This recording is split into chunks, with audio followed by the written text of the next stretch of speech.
Could this be the offseason that we see Alex Anthopoulos switch things up and be more aggressive? And who are some expensive trade targets that he could go after? We'll answer those questions and more on today's mailbag episode of Locked On Braves. So let's get into it.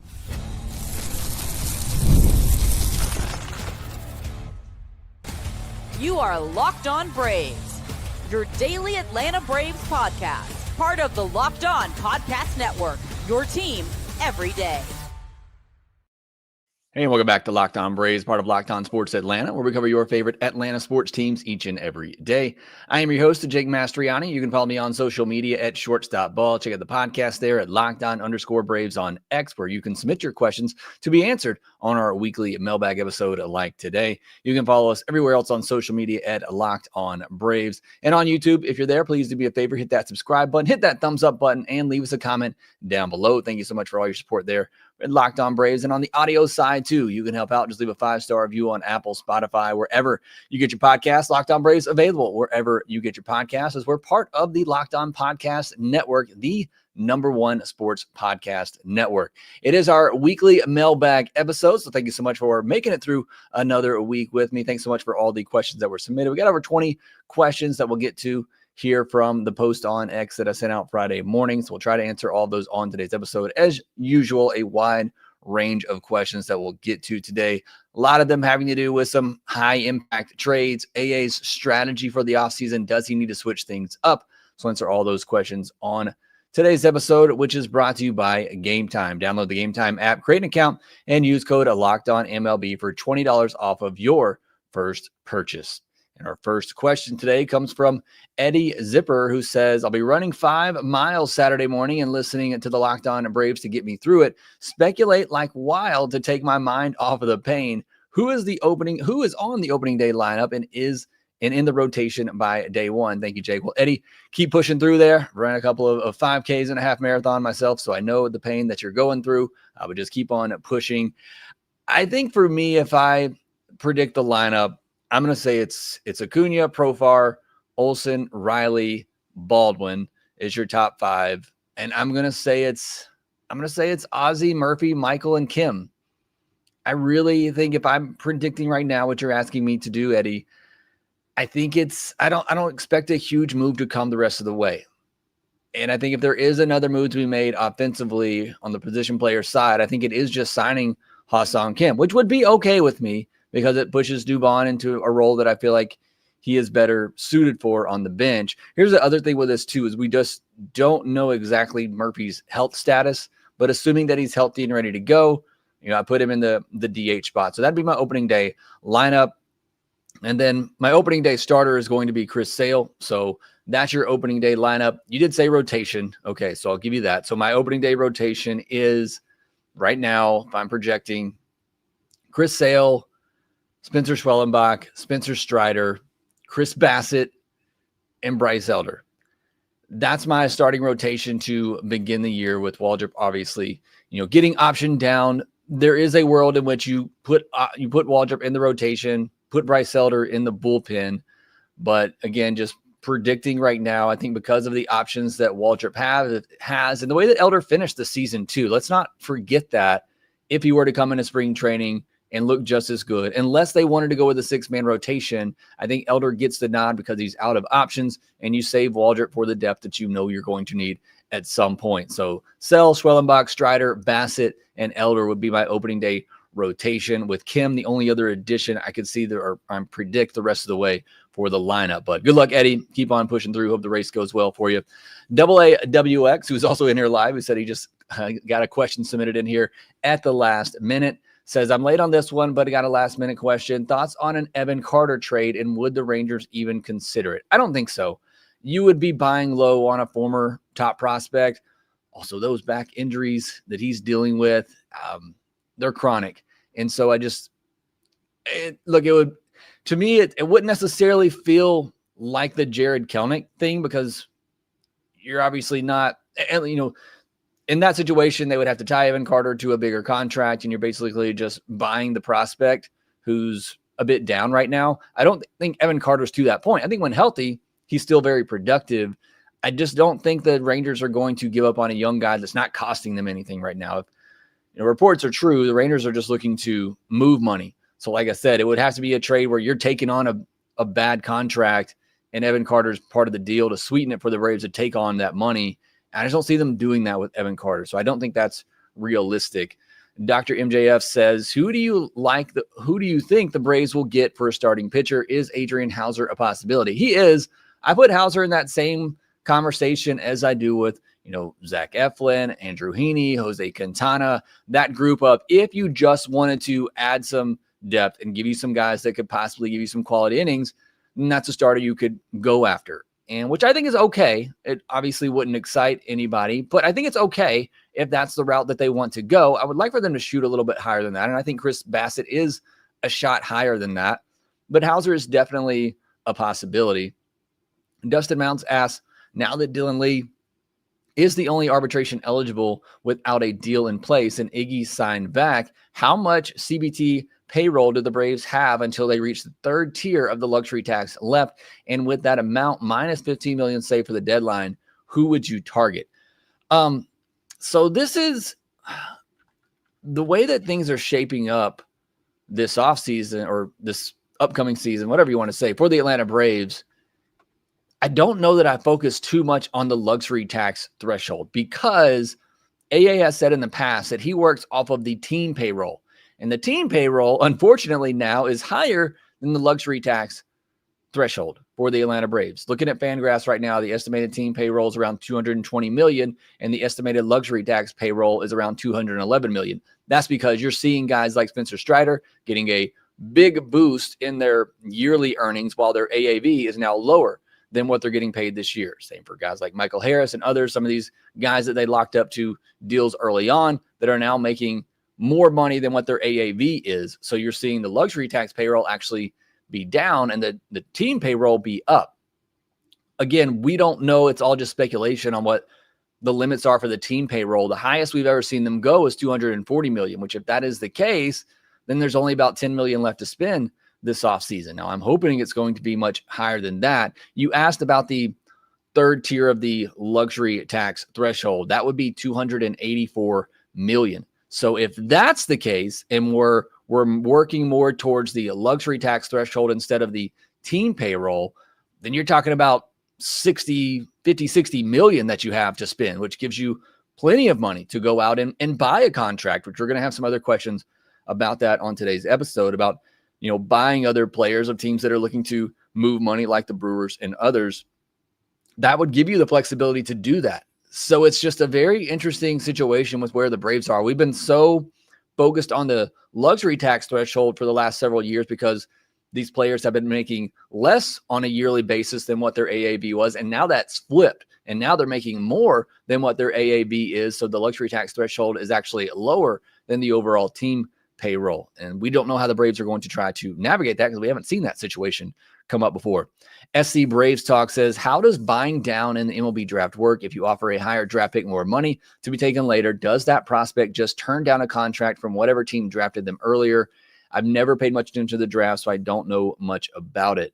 I think we have another question about this too, but the way this works is, say, the team that's picking third really wants Justin LeBron, and they have, X amount of money that they can offer Justin LeBron. Say it's, $4.5 million. I think it's much more than that now, way more than that for the third overall pick. But let's just say, for argument's sake, the team picking third, the most they're willing to offer Justin LeBron is $4.5 million. Well, Justin LeBron's going to come back and say, well, I'm not signing for less than $5 million. And that team's going to say, okay, well, we're not going to draft you because they're not going to draft somebody that they don't think they can sign. And so if the Braves are sitting here telling Justin LeBron, hey, if you can get to us at pick 6, we'll give you that $5 million. And if no team in front of them is willing to do that, then he could essentially just say, you don't have enough to pay for what I want. And I'm not going to sign with you unless I get this amount. Now, a team could take a risk on that, and we see it. They'll still take a risk and say, well, we're going to draft him. This is the player we want, and then we'll work on that later. And that happens too. But we also have seen in the past where, teams aren't willing to take that risk, because what happens if you don't sign that player, if you have a top 10 pick, you at least protected. You can get that pick again the next year. The Braves had that happen with Carter Stewart several years ago. and they end up getting, 2 high picks because of that.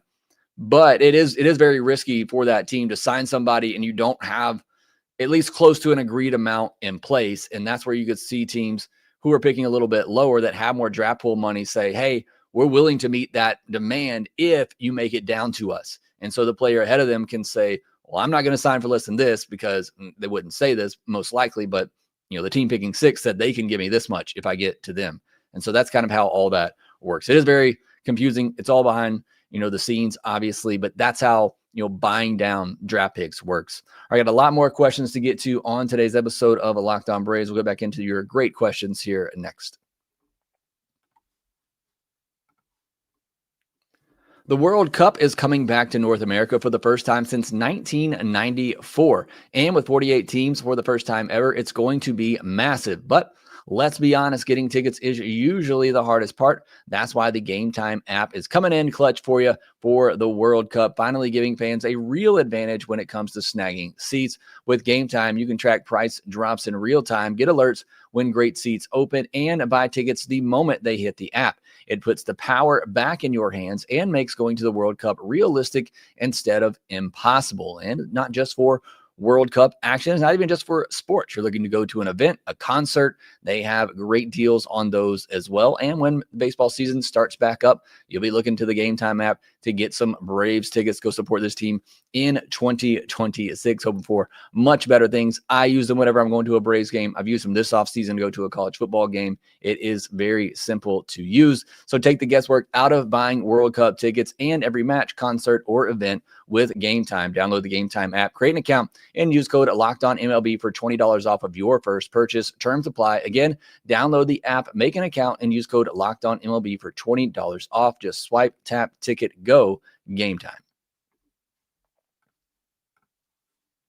Thank you as always, making Locked On Braves your first listen of the day. Make sure you go check out Locked On MLB for your second listen of the day. They'll get you caught up with everything happening leading up to and during the winter meetings. Make sure you're subscribed right here to Locked On Braves as well, because if AA does switch it up and is aggressive at the winter meetings this year, I'll have you covered right here at Locked On Braves. Some exciting news coming next week as well that you're going to want to hear about. Maybe some more content coming from me and Lindsay. So make sure that you listen on to Monday's episode of Locked On Braves to get the full details there. Jumping back into our questions, the next one from Mike, who says, if you could give your son one MLB player's skill set, who would it be? I love this question. I probably thought about it for a lot longer than I needed to, because really when I think about it, if I could give my kid, one of my sons, one MLB player's skill set, it's easy. The guy's right here behind me, Andrelton Simmons. I mean, my favorite player of all time. I'm definitely giving him that. But when I thought about this question deeper and say I could just pick one skill of Simba's, where my mind kind of went is just his IQ. You hear me when I talk about specifically shortstop defense the most, which is what I love to talk about the most. And you'll hear me talk about a player's IQ, because it's one thing for me, at least I haven't met the metric or seen the metric that can really quantify this. But when I watch a shortstop, I'm looking at their IQ in the way, not just if they make the play, but how they make the play. Example, I've been watching a lot of Alex Lodis, Cody Miller here lately, trying to get a grasp on those guys. And when I see Alex Lodis at shortstop, one, there's a certain sense of cockiness is the wrong word to use, because that seems like such a derogatory statement. But there's a level of confidence is probably the nicer word to say when you watch Alex Lodis play shortstop. And that's just a visual thing. But for somebody that's watched and broken down so many shortstops defensively, it sticks out. And you have to have the confidence to play the position like that. And you can just see that. He oozes confidence when you see him play shortstop. Doesn't mean he does the most mechanical things. There's the play in particular that I've been thinking about where he backhanded a ball in the hole. Right play.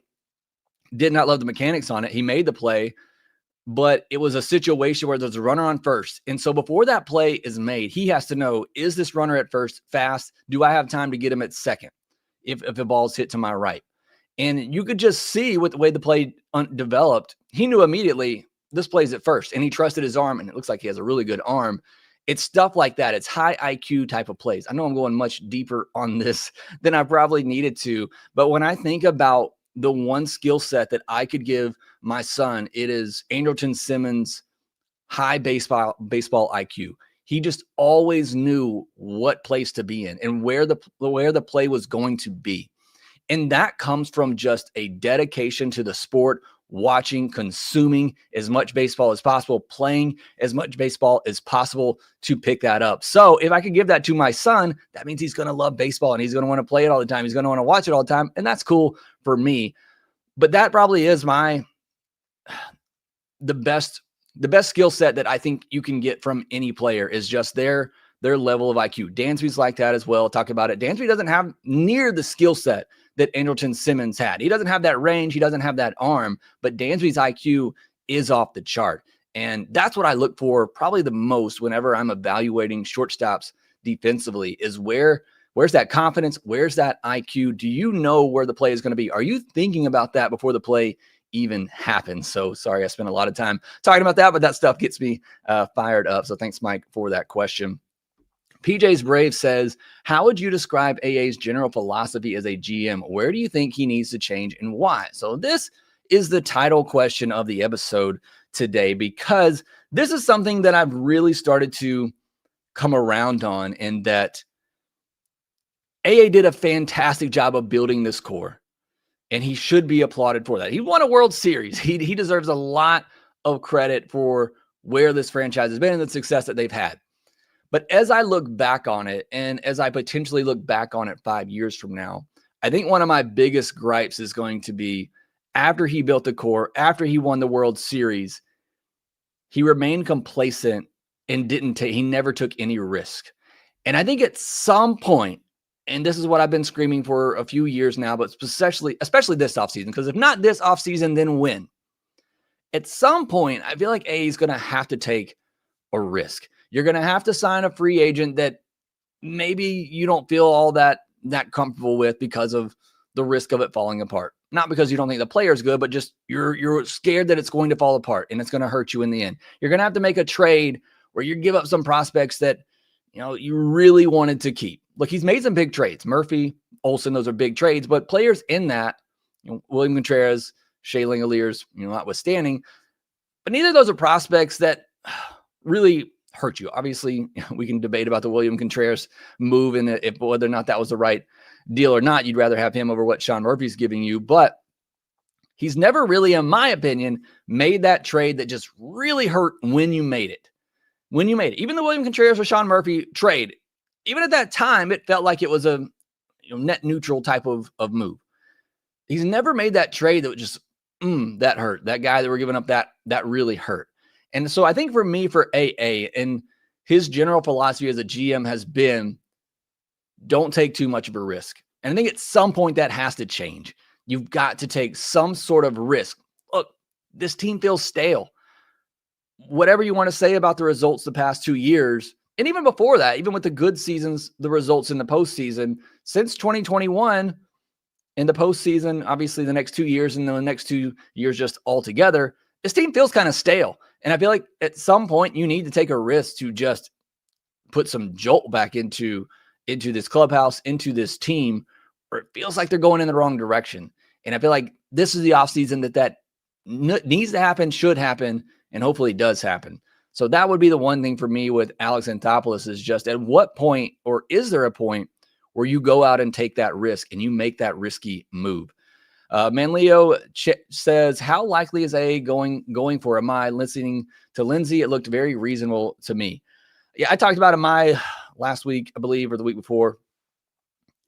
Look, I think it makes sense. You're getting a guy that's, younger, has the potential to be a top of the rotation arm. Certainly, again, as I just mentioned, there is some risk that maybe he's just a two-pitch pitcher and becomes a reliever that you're paying $25 million a year for. You're obviously going to give him every chance to start before you do that, but doesn't have a qualifying offer attached, a chance to tap into a market that you haven't really given any credence to for so many years. I think it's highly unlikely, even if it does make sense and it's reasonable. But I think it's highly, highly unlikely that it actually happens. A couple questions here from Calvin, who says, Alex sometimes targets trade pieces with sizable contracts from teams that might need some payroll flexibility. What are your thoughts on targeting one of these for the rotation? Joe Musgrove, Luis Castillo, Michael Wacha, and Luis Severino. I'm all for it. I put all those guys in kind of the same boat. Luis Castillo, pitcher that I've loved 2-3 years ago. I'd have said out all day, give me Luis Castillo. Kind of trending in the wrong direction. Joe Musgrove can't stay healthy. For me, of this list, without really looking too much into the financials, Michael Wacha, Luis Severino are probably the two that I would go after the most, even though there probably is more upside with the other two. I think Luis Castillo is like $22 million a year. So just because based on the price, I'd probably go after Severino or Michael Wacha if either of those guys became available. Another one from Calvin who says, while Buxton is a massive offensive talent, wouldn't we be better off targeting Donovan? He can rotate through the infield and outfield, plus be a very suitable backup for if Ozzie is scuffling. Thoughts? Why not do both? Are kind of my thoughts, is the point I was making a minute ago. Let's take some risks. Let's take some big swings. But for me, give me the better player, and the better player is Buxton. And if I can get Buxton, I would certainly go and do that. Speaking of Buxton, next one here from Dave Vesey, who says, I'd love to get Buxton, but also want to keep some promising young pitchers. Well, you got to give up something to get something. Dave says, do you see any Buxton trade that also allows us to keep Waldrop, Ritchie, Murphy, and Caminiti? I'm thinking more along the lines of Elder, Sean Murphy, plus Cash, Fuentes, and maybe Lodis. Does that get it done? Look, the Buxton thing is very difficult because Buxton can kind of choose. And if it becomes a situation where Buxton says, I'll only accept a trade to the Braves, then you could maybe get him for a lot cheaper than you think. That's if the Twins feel they're forced to trade him, which they might not be. But if they do feel that way, that they need to at least get something, they're doing a total rebuild, we need to at least get something for Buxton, and Buxton says, I'll only accept a trade to the Braves, then yeah, Elder, Fuentes, Lodis, that could be the package that works because that's all that the Twins have to go out of. If it's opened up a little bit more than that, even if you open up to 2 or 3 more teams, they're going to be able to put together a better prospect package than that. I don't think there's any way you can get away with not giving up Waldrop, Ritchie, Murphy, or Caminiti. At least one, if not 2 of those, if it becomes 3, 4 more teams involved. But again, it's a very complicated situation with Buxton because he can kind of limit the scope of it to make it where the Twins have to work for the Braves, and the Braves know that, then they could maybe get him for a much lesser deal. All right, I got a lot more questions to get to on today's episode. We'll wrap things up here next. NFL Sundays move fast, one big play, and suddenly everything feels different. That's what makes live betting with FanDuel so exciting. You're not just watching the game, you're reacting in real time. With FanDuel, you can place bets as the action unfolds. Every drive, every momentum swing. Live betting is best when the game starts to shift, a receiver gets hot, a defense tightens up, or the momentum flips after a turnover. FanDuel lets you jump into the moment with live spreads and money lines adjusting instantly. You got some college football championship games coming up this weekend. Georgia is a 2.5-point favorite right now over Alabama at FanDuel.com, despite Alabama beating them earlier in the year. You can see all those odds there at FanDuel.com. You also have futures odds for Major League Baseball, World Series odds, league winners, all that you can see right there at FanDuel.com. Also, please make sure you visit FanDuel.com/playsafe for tools and resources to help you stay in control of the way that you play. So if you want to be right in the middle of the action this season, visit FanDuel.com and place your NFL live bets all season long. FanDuel, the game moves fast, and so can you. Jumping right back into our questions here, let's still got a lot to get to. Justin Shoemake says, who will be the everyday shortstop in 2026? I like Dubon, but I believe his value is being able to play pretty much every position when needed. I personally like Donovan from St. Louis if we don't re-sign Kim. I don't like Donovan at shortstop. I like Donovan as a backup shortstop, utility. I like him in the spot that Dubon is in. So for me, honestly, if you were to get Kim, there's no point in Donovan. If you're not going to get Kim, then I like the idea of having both Donovan and Dubon as utility guys that can play all over. But I don't like Donovan as the shortstop. I don't think Donovan's an everyday shortstop is what I'm basically trying to say here. I think it's going to be Ha-Seong Kim. I think ultimately he comes crawling back to the Braves. I don't think any other team's going to be that willing to. I just don't think the market's there like maybe we thought towards the end of the regular season. Maybe I'm wrong, but I just don't think it'll be there for him. And I think he ultimately comes back to the Braves for 12, 14 million a year. Cam Coleman says, thoughts on the Golish hire? Honestly, don't know anything about Alex Golish. I do not follow college football all that closely, but I'll just be honest. When I heard the news, it was just kind of like a meh hire. Nothing really to get too excited about Auburn football. We'll see how he does. But Cam also asked, why does it feel like we are not going to spend big money? They are making a bunch of small additions, but not making the big moves. You could argue they made two of the bigger moves of the offseason and signing Raisel Iglesias to $16 million and trading for Dubon. I mean, that's two pretty significant moves already this offseason, but I get your point. We obviously want more, and I think there's more holes to be filled on this team like we talked about yesterday, and hopefully those are to come. There's still a lot of offseason left, but as the point I've made on here a lot, Alex normally makes his moves really quickly in the offseason, and then we don't hear from him again until January. And so that does worry me some that we already have seen the big moves from Alex, but I'm hoping that's not the case. But again, it's still very early. We talked about in yesterday's episode how many free agents, big free agents are still out there, and how many trade partners are still out there that the Braves could go after.